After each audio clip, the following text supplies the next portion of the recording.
U Beloj kući se često ne poštuju određena pravila, a ovoga puta veliki šef oštro je reagovao i odlučio da kazni takmičare koji krše zakone elite.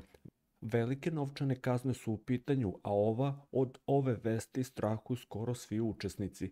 Iako je pre ulaska u reality svima predočeno šta nije dozvoljeno da se radi, pojedini učesnici posle 3 meseca smatruju da pravila za njih ne važe i da će kršenja istih proći ispod radara. Međutim, veliki šef je primetio da tokom emisije Pitanje novinara nisu svi takmičari za crnim stolom, pa je zato rešio da sankcioniše takvo ponašanje udarom po džepu.